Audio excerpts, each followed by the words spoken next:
Meus queridos irmãos, minhas queridas irmãs, que poder é esse que a mensagem espírita tem em nossa vida? Nós estamos nos vendo pela primeira vez e compartilharemos de assuntos tão significativos para todos nós.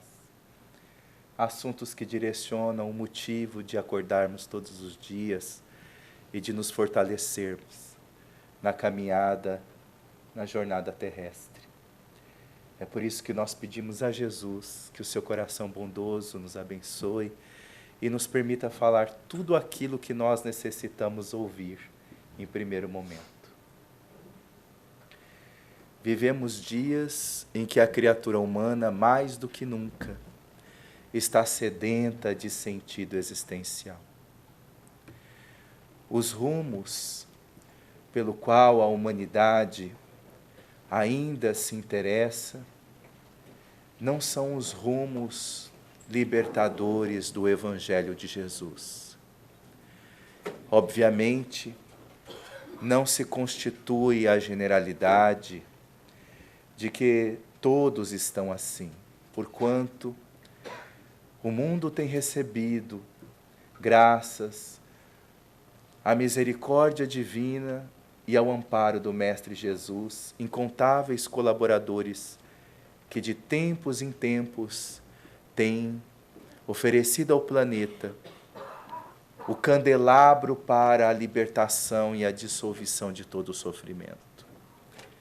Mas o fato é que a criatura humana ainda sofre. A nossa capacidade de conexão, de interação, de velocidade da comunicação é inegável. O homem conseguiu avançar milhares de quilômetros até a Lua, mas ele permanece com enorme dificuldade de avançar 1 centímetro para dentro de si mesmo. Isso porque, para a conquista da própria consciência, os fatores são muito mais trabalhosos do que se pensa. É fundamental que, para a conquista da consciência, a criatura possa colocar, antes de tudo, a si mesma como o material a ser trabalhado, a ser moldado. E colocar a nós mesmos como este material a ser trabalhado não é tão simplório quanto nós pensamos. Porque vai passar pelas questões ligadas aos nossos movimentos egóicos, aos nossos vícios, e se observar com carinho, amor e verdade, é um trabalho que somente com exercícios pacientes, perseverantes, continuados e disciplinados é possível ser realizado. Não é por outro motivo que estamos vivendo a chamada era do amor líquido, segundo um dos teóricos conhecidos da modernidade, Baum, que fala exatamente sobre essa superficialidade das relações. O ser humano, de uma hora para outra, consegue cortar vínculos com uma rapidez incrível, mas não pode fugir das consequências que esta falta de vínculo faz ao seu coração. Nós somos criaturas eminentemente emocionais. Se tudo o que fazemos, ele é distanciado do emocional, nós sentimos isso imediatamente. Porque o afeto para a criatura humana é um alimento do sentido existencial. E exatamente nessa sociedade líquida, nessa situação de superficialidade, nesse corte de vínculos, nessa rapidez de estar, nessa rapidez de não estar com alguém, com alguma pessoa, com alguma situação, é que nós vamos verificar que a raiz, o enraizamento dos sentimentos vai ficando para segundo plano, deixando a criatura profundamente insegura.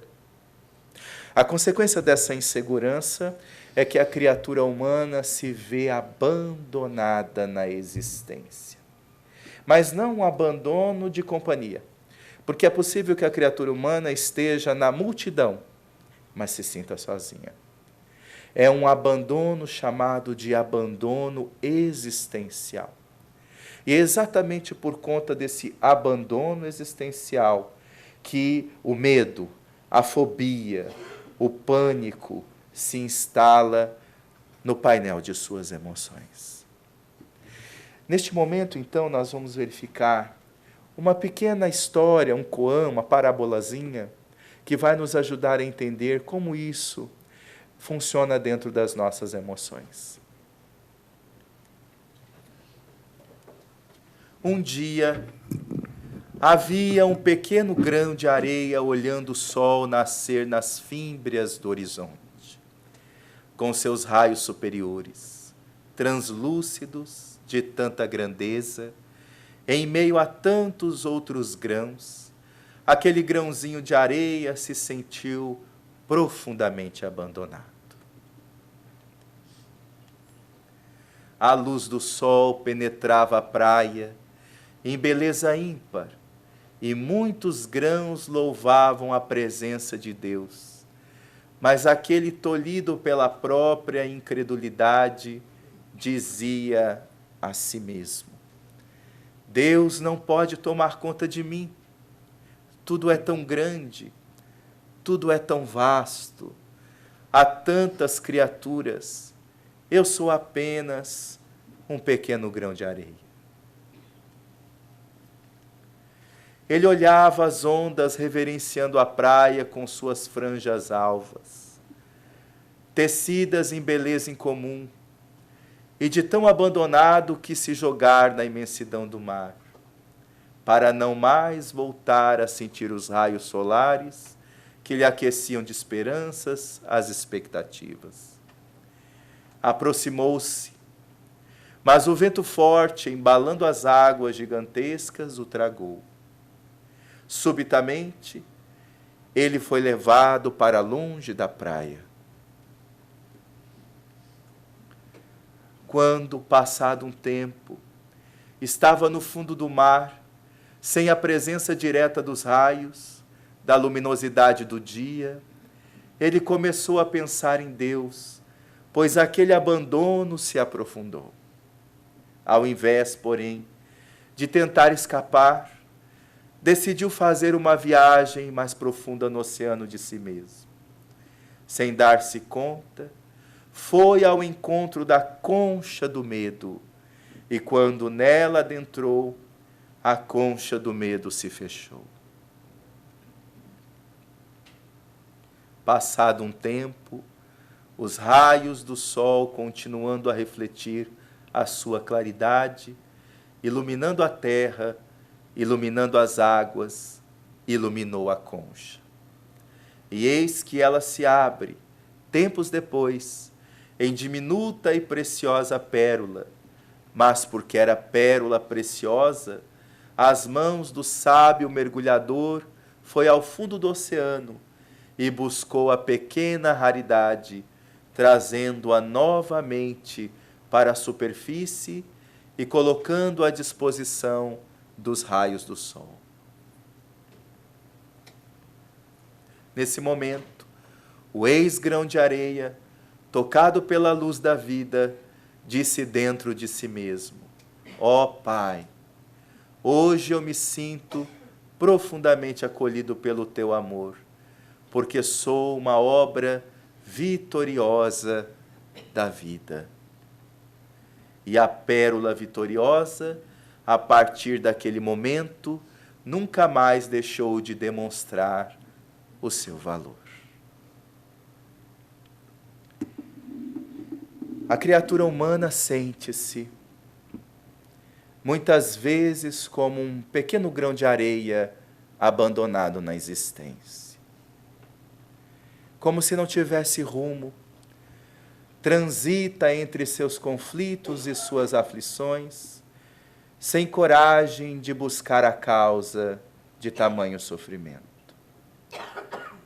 Para tentar diminuir os efeitos dessa dor que muitas vezes não tem palavras, a criatura busca os recursos exteriores, às vezes dos vícios do álcool, da droga, às vezes da sexolatria, outras vezes do trabalho incessante e desgastante profissional, outras vezes das dificuldades mesmo de se comunicar com as outras pessoas, ficando no insulamento, outras vezes nos remédios psiquiátricos, enfim. O fato é que enquanto não sabemos a causa dos medos que trazemos, os efeitos desses medos continuarão a nos movimentar e nos chacoalhar de um lado para outro, de um lado para outro. E essa pequena historieta, essa pequena metáfora que coloca o grão como a representação da criatura humana, demonstra que ela, enquanto pensava que não poderia encontrar o seu valor, estava, na verdade, sendo acolhida por incontáveis formas, imperceptíveis formas, de se descobrir enquanto pérola preciosa. Mas isso só foi possível quando ela entrou na concha do medo. Quando, ao invés de afastar-se dos seus medos, ela resolveu acolher os seus medos, ir ao encontro desses medos e se ver com transparência, entrar fundo, e mesmo que a concha do medo havia se fechado, este grãozinho de areia ali estava para descobrir realmente por que se sentia abandonado. Essa é uma pergunta significativa e que Allan Kardec, levando do seu raciocínio e sua reflexão, um dos sentimentos característicos da criatura humana, fez em O Livro dos Espíritos a pergunta que se sintoniza com essa história.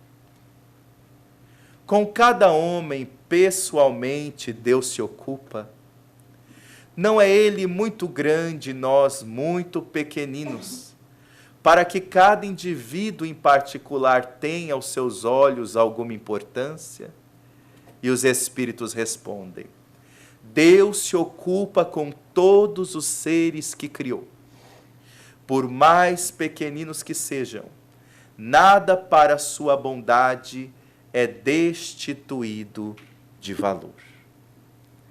Isso nos direciona a compreender significativamente quem somos nós para nós. Não numa visão horizontal, quem somos nós diante da quantidade de estrelas do universo? Quem somos nós diante da quantidade de galáxias? Mas quem somos nós para nós? Porque para o Criador nada é destituído de valor. E isso nos remete a uma questão fundamental. Porque este valor que nós somos, ele é um valor dádiva. Porque este é um valor que foi dado pelo Criador. É um valor que nós não conseguimos, mesmo se quiséssemos, destruí-los. Este valor que somos, ele é indestrutível e ele também é indiminuível. Ninguém pode destruir uma obra de Deus. Mas por que muitas vezes nós nos sentimos desvalorizados? Ou por que nós, entre aspas, valorizamos o outro? Se o nosso valor é indiminuível, indestrutível, mas não significa que nós estamos desfrutando do valor que nós somos, que é uma outra coisa. Se nós somos um valor de ordem divina, e esse valor, ele não veio por um mérito, porque qual é o mérito que nós tínhamos de existir? Todo mérito só existe depois que se cumpre um trabalho. É a lei do trabalho que vai nos conectar com a lei do mérito. Isso tem a ver com a lei de justiça. A lei de justiça preconiza direitos e deveres. E quanto mais nós praticamos um direito, mais um dever, nós recebemos um direito. E assim o degrau do direito leva ao degrau do dever, leva ao degrau do direito. O degrau do direito nós subimos, praticamos um dever, nos aumenta mais direitos. E assim sucessivamente numa grande harmonia. Qual é o mérito que nós tínhamos antes de existir? Nós não havíamos ainda como ter o mérito. Por quê? Porque a lei do trabalho só começou a existir para nós depois da nossa existência. Então, o nosso valor, ele é de ordem divina. Por isso, ele é dádiva. Nosso valor é porque Deus quis nos criar. Isso é indestrutível. Isso é indiminuível.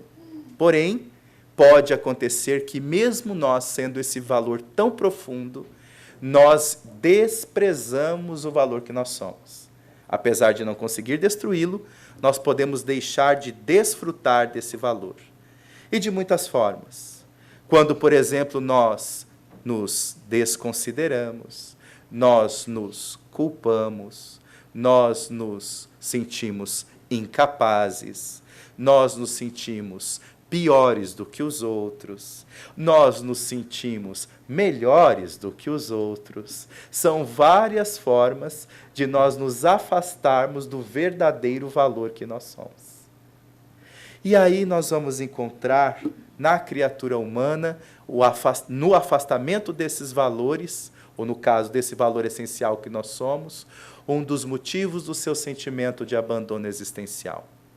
Porque quanto mais a criatura afasta-se do valor essencial que ela é, não desfruta daquilo que essencialmente ela é, que é a sua condição primária, a condição de filho de Deus.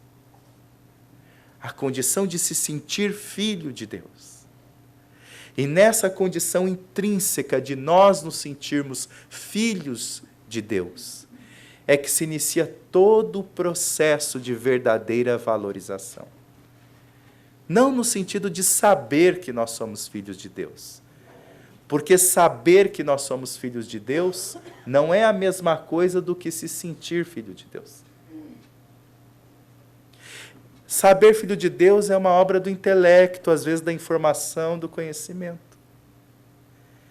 Porém, se sentir filho de Deus é uma escolha que fazemos a partir desta consciência de que nós somos filhos de Deus. Porque até mesmo para nós nos sentirmos filhos de Deus, nós vamos ser convidados a usar o livre-arbítrio, nos conectando com a lei de liberdade. E aí nós vamos verificar as causas psicoespirituais do medo, que tem a ver com a criatura e o afastamento do seu sentimento de pessoa valorosa, ou melhor dizendo, de espírito valoroso.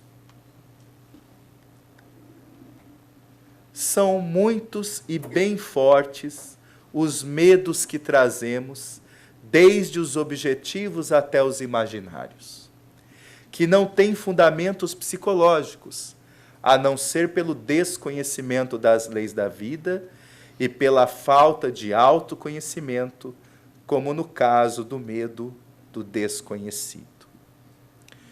Como a criatura humana não conhece a Deus, não conhece as leis divinas e começa, antes de tudo, sem se conhecer, todos os seus atos, suas atitudes, elas vão esbarrar e vão ficar interrompidas exatamente na falta de sentido existencial.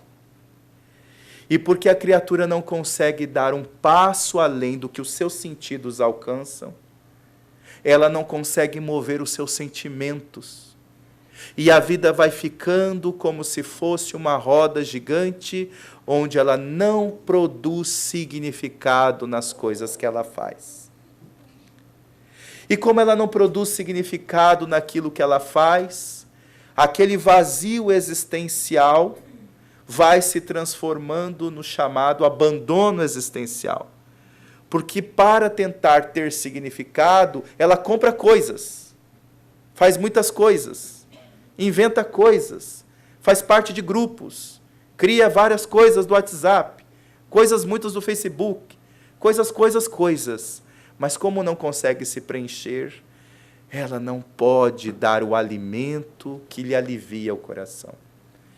E aí, nesse sentimento de abandono existencial, ela pode alcançar o chamado isolamento existencial, que é quando a criatura já não acredita mais na criatura humana.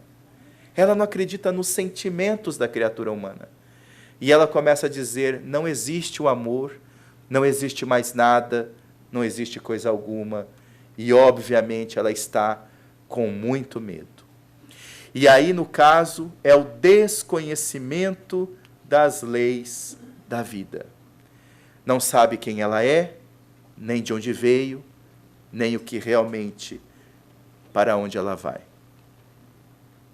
Dentre os medos objetivos, está o medo da doença, o medo do desgaste biológico, o medo da morte, o medo de ficar, por algum motivo, em posição de fraqueza diante das questões da vida, tais como a fraqueza moral e a fraqueza física.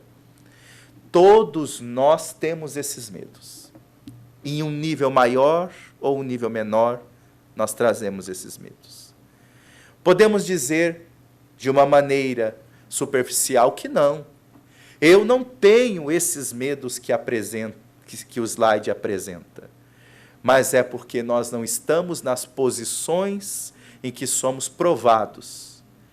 Pode mudar a posição, muda a situação, muda a circunstância, e olha a criatura humana se deparando com os seus próprios medos em situações inesperadas. Mas isso não é um problema. Ter medo é natural na nossa posição. Porque como nós ainda estamos no trânsito da humanidade para esferas mais elevadas do pensamento e do sentimento, nós trazemos dentro de nós a ignorância ainda de muitas coisas. E ignorar é uma situação em que nós não sabemos o que fazer e como fazer. É por isso que a doutrina espírita é libertadora, porque ela nos afirma que nós fomos criados simples e ignorantes. Mas temos uma jornada do átomo ao arcanjo. E essa jornada do átomo ao arcanjo passa por uma série de incontáveis experiências. E graças à bondade de Deus nós passamos por experiências. Porque só há uma forma da ignorância se transformar em sabedoria. E da simplicidade daquela forma se transformar em plenitude do ser. É nós passarmos pelas experiências da vida.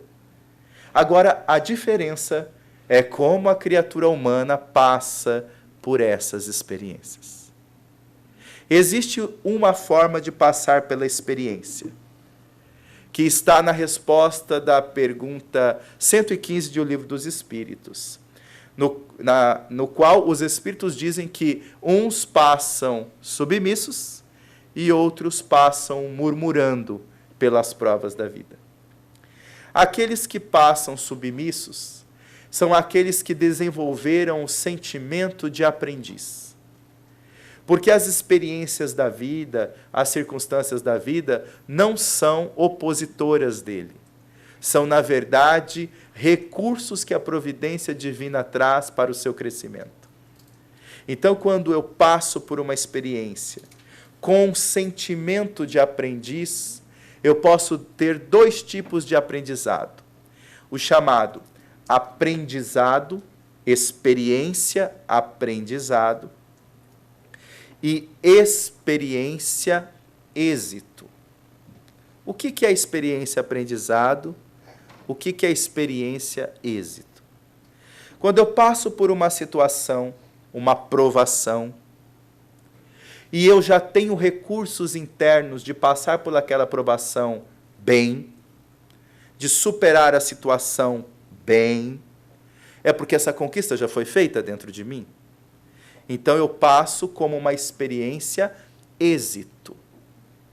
Mas várias outras situações da minha vida, eu ainda não me equipei espiritualmente, psicologicamente, emocionalmente para que eu possa passar tão bem por aquela situação.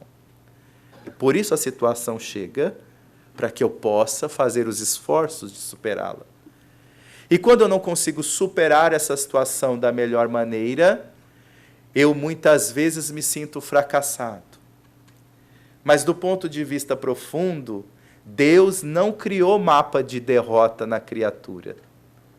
Nós já temos dentro de nós um mapa de vitória.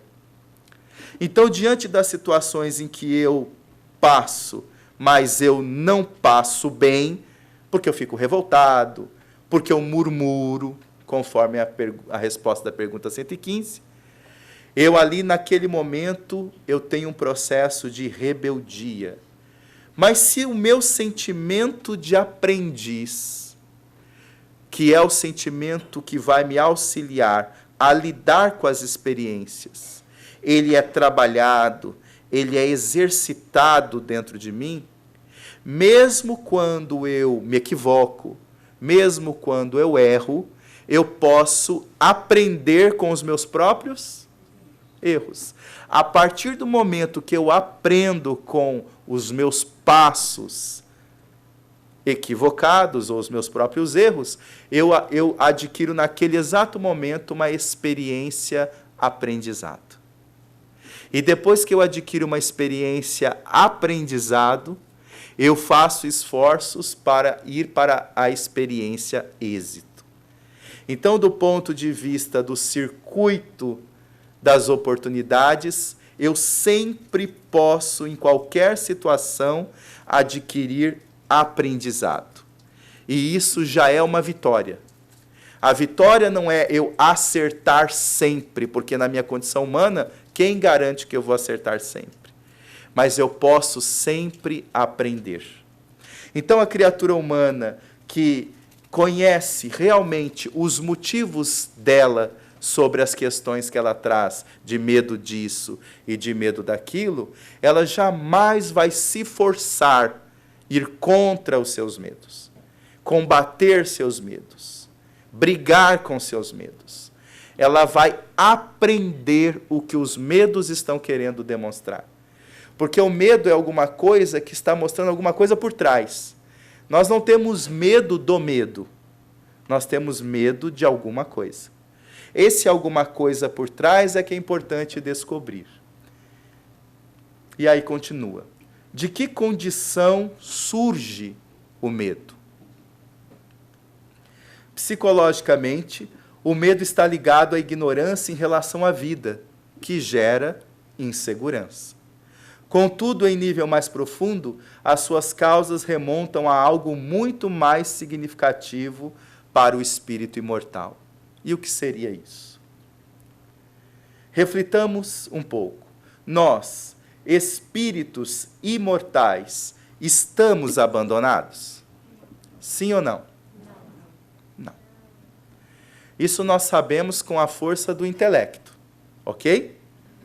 Mas muitas vezes nós nos sentimos abandonados? Nos sentimos. Mas como assim nós nos sentimos?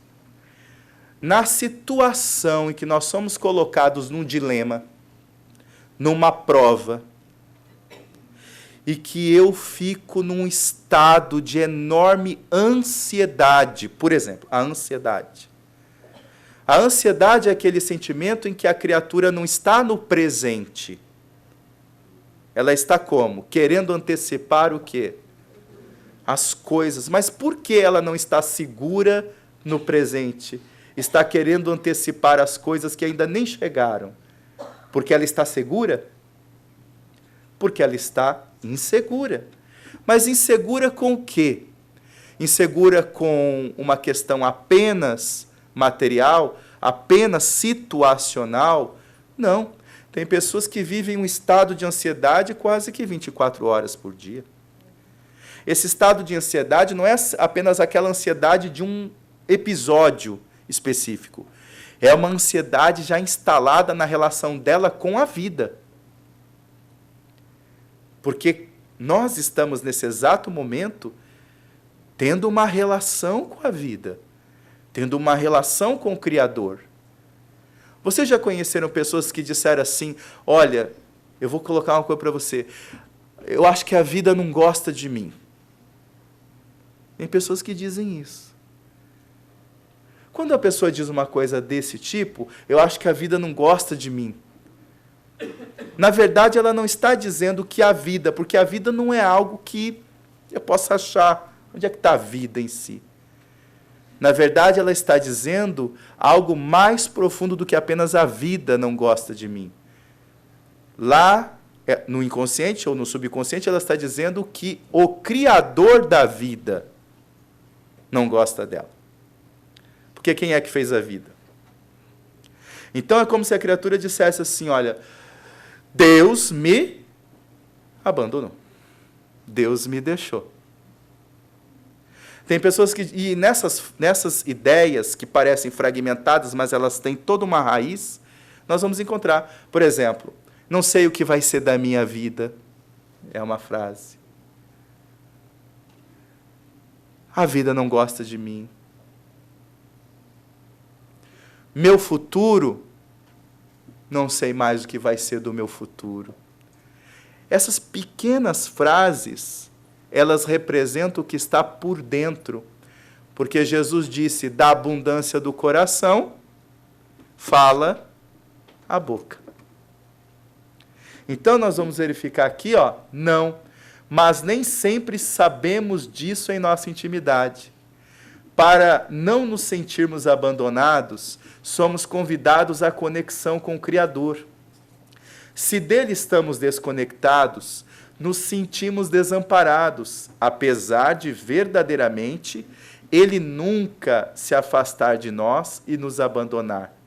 A ignorância das leis da vida é o que propicia essa desconexão e leva ao medo. Veja, quantas pessoas ainda trazem uma ideia um pouco maior, um pouco menor, de que Deus age diretamente na vida dela. Assim, mais ou menos, olha, eu acho que eu não gostei muito do que você fez, deixa eu ver o que eu vou fazer com você. O que você fez foi bom, o que você fez foi mal. Como se nós fôssemos peças de um tabuleiro e o Criador ficasse jogando conosco o tempo todo. E quando a criatura traz um pouco mais, um pouco menos, este sentimento disso, como que ela vai se sentir filho de Deus? Vai se sentir? Não, porque ela vai se sentir uma peça da engrenagem da vida em que Deus pode ou não pode mexer com ela aonde for. E aí ela se sente eminentemente insegura nas coisas em que ela está propondo para a vida dela. Uma pessoa dessa que se sente tão insegura, ela tem fé no futuro? Não. E qual é uma das bases fundamentais que o Espiritismo nos oferece para gerar essa segurança tão profunda na vida?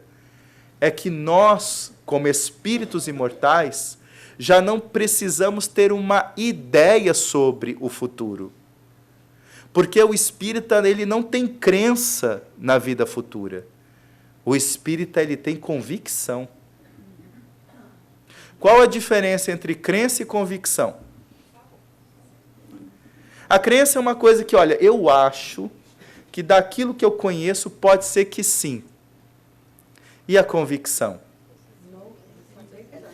A convicção é uma certeza que eu não preciso de muitas explicações, porque ela faz sentido no meu coração. Então, não preciso de mais. O mínimo eu já consigo entender. Então, essa convicção É a lógica que conseguiu alcançar o coração.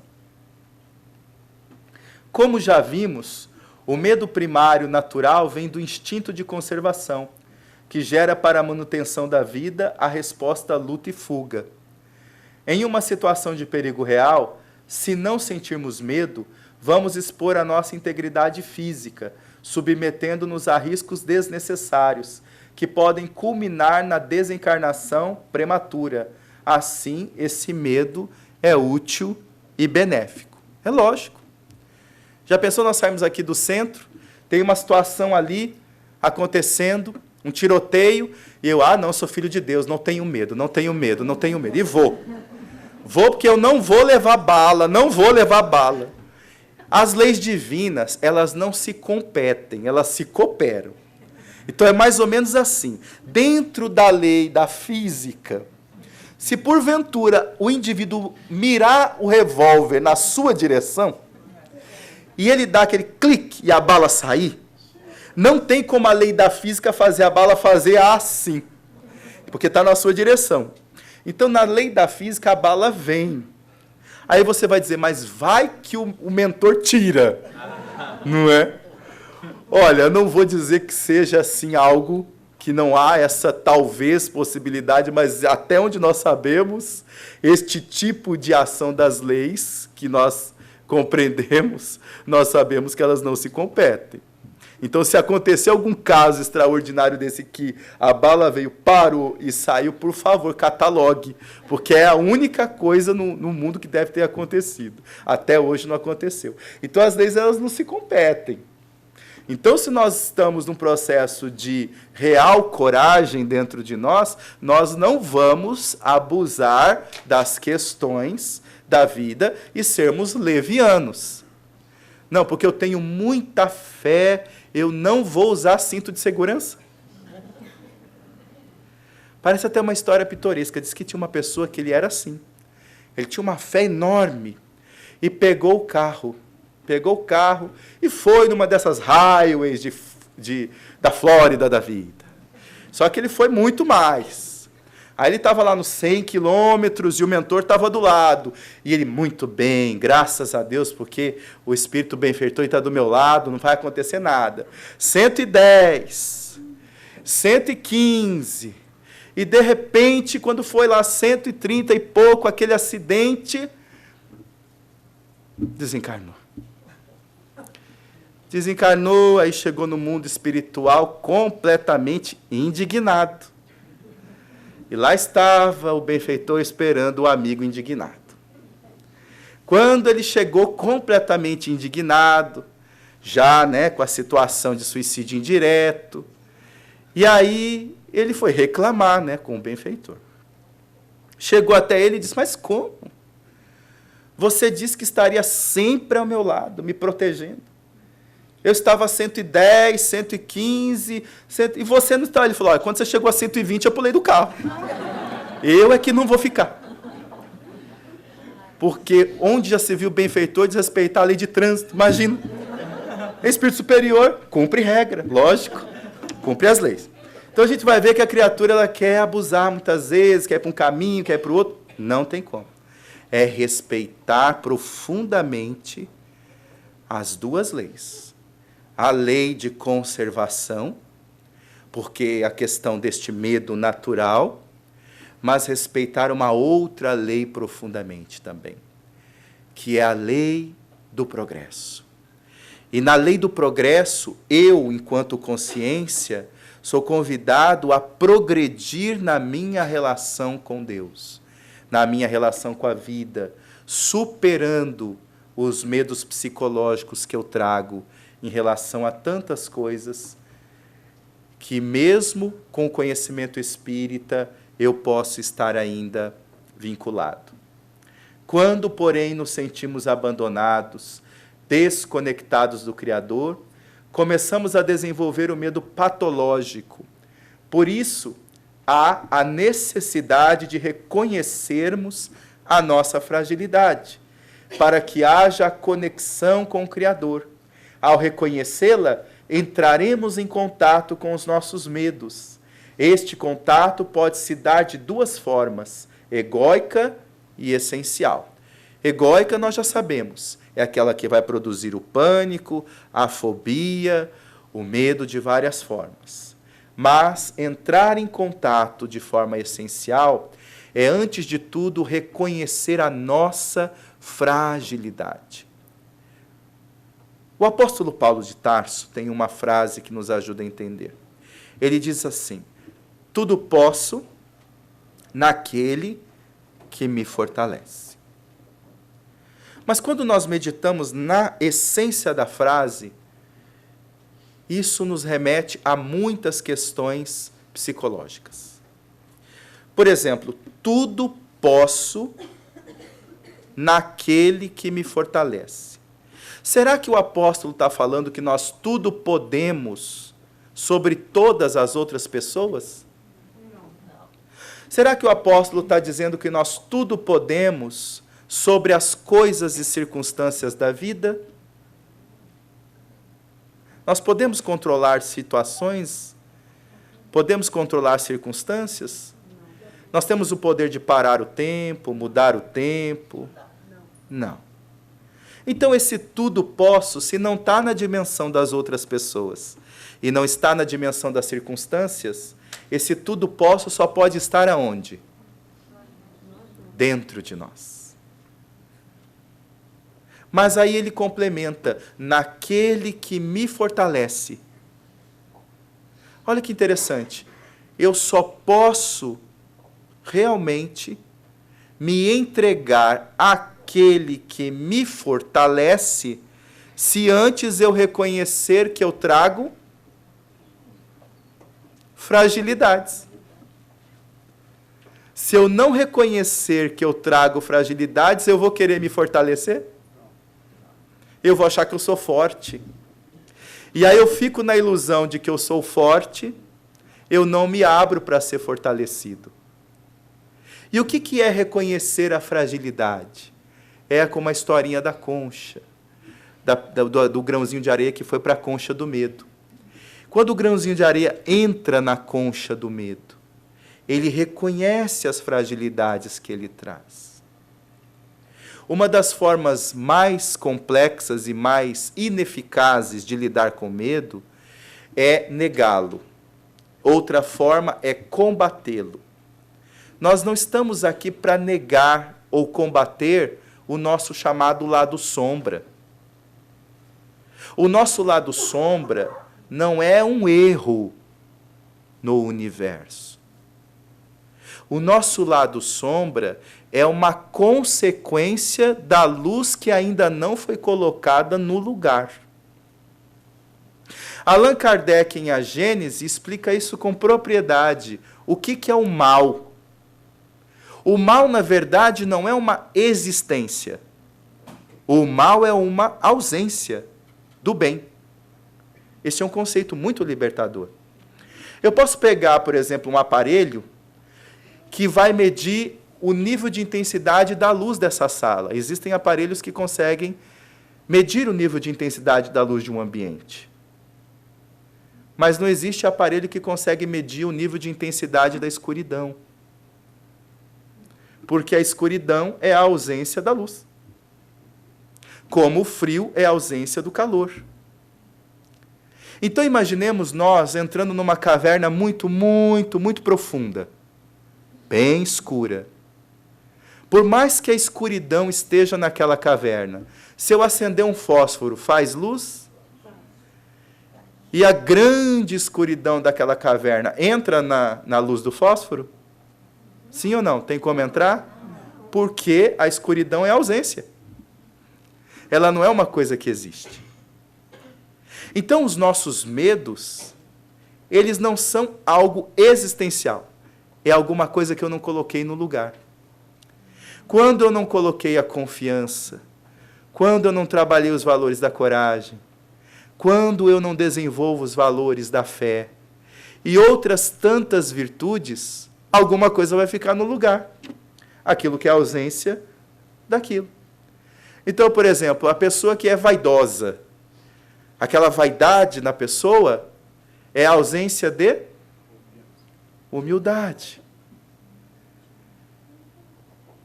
aquela desconfiança na pessoa, eu desconfio de tudo, de todos, é a ausência de quê? Confiança em si mesma. Aquela pessoa que é orgulhosa, que eu sou melhor do que os outros, é a ausência de quê? Da simplicidade, da humildade. Então, são os valores que eu não exercitei. Porque para que eu possa exercitar, antes de tudo, eu devo querer. Como é que eu vou conseguir valores que eu não quis desenvolver? Eles vão aparecer? Não. Mas eles já estão aqui dentro de nós enquanto semente? Já. Mas a semente dentro da gaveta produz frutos? Então, se nós formos analisar num painel das nossas emoções, daquilo que nos inquieta, das nossas dificuldades, todas as questões que nos inquietam, pela lei de justiça, não tem nada a ver com os outros. Tem a ver com quem? Comigo. Porque como é que o outro vai conseguir dar um sentimento que é meu? Então, na verdade, sou eu que estou deixando de produzir esforços para que esses sentimentos venham. Na questão do medo específico, aqui diz, quando a pessoa não reconhece essas fragilidades, ela não vai fundo em reconhecer o que é que ela traz por dentro, vai aparecer alguma coisa no lugar, um enorme medo de outras coisas, que vai, aparentemente, dar a impressão que são de coisas de fora. Eu tenho medo da violência, eu tenho medo de ser assaltado, eu tenho medo daquilo. Isso é o que parece, mas a raiz não é isso. No fundo, a pessoa tem um medo existencial, porque ela não se enraizou na confiança da sua filiação divina, da sua condição de filho de Deus, que é a grande onipotência, onisciência, onipresença, protegendo todos nós o tempo todo. Existencialmente e essencialmente, nós estamos tão protegidos, mas tão protegidos que nós somos protegidos de nós mesmos. Olha que coisa boa isso, né? Como assim nós somos protegidos de nós mesmos? Veja, se o indivíduo decidir ficar infeliz para sempre, ele consegue? Não consegue. Porque uma hora ele vai cansar. Então ele pode ficar rebelde do jeito que for. Bater o pé, fazer birra, virar para cá, como aquela criança birrenta, mas ela não vai conseguir ficar assim por muito tempo. Porque dentro de nós, como nós fomos programados e já estamos amorosamente determinados à pura e eterna felicidade, isso é uma questão de determinação, a pura e eterna felicidade. Okay? Mas quando chegar lá, isso não é determinado. O que acontece? A criatura humana não consegue escapar desta proposta divina dentro dela. Agora, ela pode passar 1 século, 2 séculos, 1000 anos, ou até mais, num estado de rebeldia? Sim ou não? Pode. Só que ela não vai ficar assim para sempre. E como Deus protege a nós de nós mesmos, Ele nos oportunizou experimentar as consequências das escolhas infelizes. E essa experimentação das escolhas infelizes não existe para que nós fiquemos infelizes. Existe, na verdade, para que nós descubramos que não é assim que nós viemos para viver.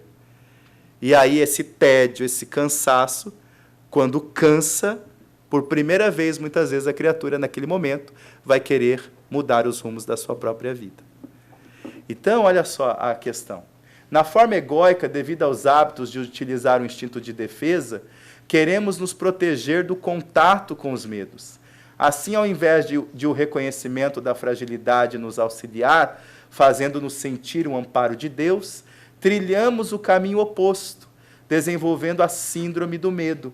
Fica claro o estado de fraqueza moral, em que há um sentimento de menos-valia.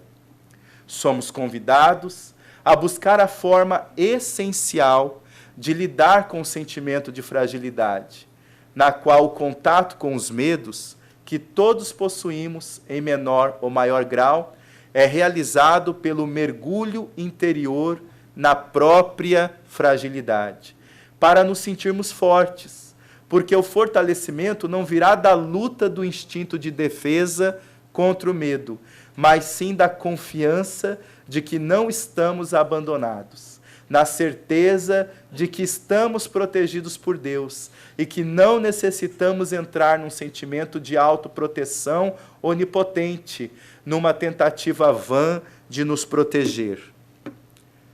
Então, quando a criatura entra numa tentativa vã de se proteger, ela quer se proteger de tudo e de todos. Ela se, entre aspas, ela se enrijece. Isso não é a verdadeira proteção. Isso é um mecanismo de defesa. Por isso que tem pessoas que ficam naquele sentimento: não vou sentir nada, não quero sentir nada, as pessoas ao meu redor vão me ferir, as pessoas ao meu redor vão me machucar, eu não devo sentir. Mas ela está sentindo. O que ela está sentindo? Ela está deixando de sentir o afeto, o carinho e o amor. É o que ela está deixando de sentir. Mas ela não está sem sentimento. Como é que ela está? Está sentindo o medo. Está sentindo a tristeza. Está sentindo o vazio existencial. Então, sentir, ela vai sentir. Agora, a escolha que a criatura está fazendo nesse mecanismo de defesa é que está levando ela a ficar nesse estado lamentável de afastamento da própria felicidade. O equilíbrio nessa questão está em se manter os cuidados naturais da vida. Com isso, preservamo-nos da síndrome do medo, que nos leva a desenvolver distorções cognitivas, a acreditar que estamos correndo perigos iminentes e que precisamos nos proteger de todas as formas. Tudo isso nos torna coados pelo medo patológico. No movimento egóico, ao entrar na síndrome do medo, a pessoa se afasta de sua essência e se desconecta de Deus. Ao agir assim, quem é que cuidará dela? Então, no mundo que nós vivemos, não é difícil ver que as pessoas estão andando mais com medo do que outra coisa. Então, o estado de acuamento emocional, em que qualquer coisa possa ser atacada, em que qualquer coisa pode acontecer, leva a criatura humana a se relacionar de que forma com as outras criaturas humanas? Colocando as criaturas humanas em que posição diante dela? Sem que ela queira, ela coloca a criatura humana na posição de uma adversária. E aí nós vamos ver, gente, mas fulano está tão irritado, né? Por que será? Ele não era assim. Mas, de repente, uma coisa desse tamanhozinho fez a pessoa explodir. Mas a bomba já estava sendo armada há muito tempo. E não tem a ver, muitas vezes, com o que você disse. Não tem a ver com aquela situação específica. A pessoa foi passando por vários e vários acúmulos de tensão, de medo, e quando chegou naquele episódio, culminou que aquilo fez com que ela explodisse na sua frente, ficasse completamente descontrolada na sua frente, ou você ficasse descontrolado, você mesmo queria ficar descontrolado daquele jeito. Mas é o processo que vai sendo tecido de maneira imperceptível nesse movimento de afastamento. Então, como nós somos movidos realmente pelo afeto, e o processo do medo coletivo gera um enorme desafeto, eu só vou conseguir lidar com as situações de maneira tensa, mas a tensão não consegue ser guardada o tempo todo, a toda hora. Uma hora ela vai ter a sua válvula de escape. E aí qual que é o ponto central para lidar com isso realmente? nós termos aquele movimento interior de reconhecer como eu estou agindo de maneira frágil. Santo Agostinho, quando fala na 919A, o meio prático para lidar, quando ele fala passar em revista, fazer como eu fiz na última encarnação, passar em revista o dia, veja se cumpriu os deveres e tudo mais, ele não está falando apenas de questões do que eu fiz no meu dia. Se eu levei meu filho para a escola, se pelo menos eu fui carinhoso com meu esposo, com a minha esposa, não é isso. Ele está falando algo maior. Passar em revista como é que eu estou emocionalmente em termos das minhas fragilidades. O que é que está me fragilizando? E essa consciência da fragilidade, conforme o apóstolo diz, é que me coloca em sintonia para pedir ao Criador com humildade. Quando a criatura ela sabe a sua fragilidade e ela se coloca na posição de que ela aceita a providência divina na vida dela, ela se humilda. A humildade diante das circunstâncias da vida aparece quando nós reconhecemos como é que nós estamos nos sentindo naquela situação. Por exemplo, uma situação acontece, eu fico profundamente irritado, gravemente irritado. É comum que a criatura ela vá para o mecanismo de defesa. Eu estou irritado, mas é porque você falou comigo assim, porque você fez isso, porque você fez aquilo. Este não é quase o jeito comum de nós agirmos? É. Mas veja como é nessa ótica. Eu estou irritado. A questão mexeu muito comigo nas minhas emoções. O que eu sou convidado a fazer? Reconhecer como que essa irritação está me afetando.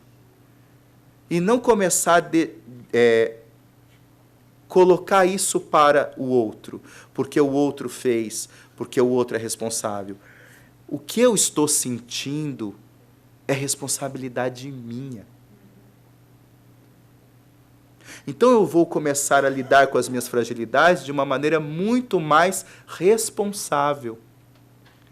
E quando eu lido com as minhas fragilidades de uma maneira realmente responsável, o que é que eu estou fazendo em termos de autoconhecimento?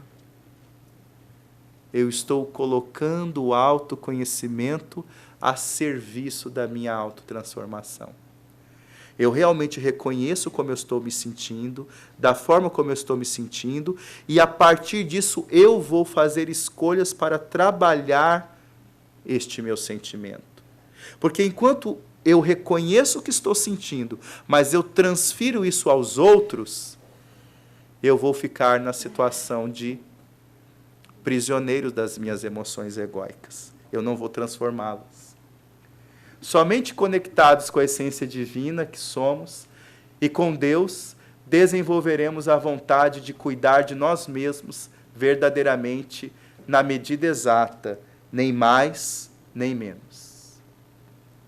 Quando desenvolvemos a síndrome do medo, reforçamos o sentimento de abandono existencial. Portanto, para que possamos nos fortalecer a partir do amor de Deus, por meio do reconhecimento de nossa fragilidade, há a necessidade de se desenvolver um profundo sentimento de autocuidado que está vinculado ao auto-amor. A criança que tem medo está pedindo o quê? O que nós fazemos com a criança que tem medo e que está acuada na parede? Vamos lá e brigamos com ela? Vamos lá e gritamos com ela? O que nós fazemos com a criança que está acuada e com medo na parede? Claro que fazemos isso, abraçamos. Agora, o que nós fazemos com a nossa criança interior que está acuada e encostada na parede? Levanta, cala a boca, fica quieta. Você não tem que ter medo, não. Você tem, vamos. Para com isso. Não é assim que nós fazemos com a nossa criança interior, muitas vezes? Chacoalhamos ela, Como se porque nós trazemos psicologicamente esses medos, ele é eminentemente infantil. E aí o que nós fazemos com os nossos medos? Pegamos, gritamos, ao invés de ter o chamado autocuidado. É pelo mecanismo do autocuidado que realmente eu vou ter contato com os meus medos de maneira amorosa. Porque não existe lei de punição, julgamento, punição e condenação. Existe lei divina de julgamento, condenação e punição? Existe lei divina de justiça, amor e caridade. E aí queremos oferecer uma reflexão. Toda vez que nós pegamos os nossos medos, como se fosse uma criança coada na parede, e nós reprimimos esses medos e nós violentamos esses medos dentro de nós, vale a pena fazer 3 perguntas. É justo comigo fazer isso? É caridoso comigo fazer isso? É amoroso comigo fazer isso? Então, como é que eu vou me sentir bem se eu estou indo contra a lei de amor, justiça e caridade? Comigo. Eu não vou, obviamente, me cuidar. E para concluir, por isso é fundamental tomarmos consciência de nossas necessidades e dizer em nossa intimidade: eu sinto um grande medo dentro de mim. Este medo me impulsiona ao afastamento da minha essência e quer me direcionar para a fuga. Mas eu quero cuidar deste sentimento profundamente para iluminar-me. Iluminando os medos que existem dentro de mim, quero cuidar de tudo aquilo que o está causando. Eu quero enxergar com os olhos da verdade os medos que tenho. Quero permitir-me acender a luz da coragem e ir ao encontro de mim mesmo e descobrir que o medo inexiste no âmago da minha essência.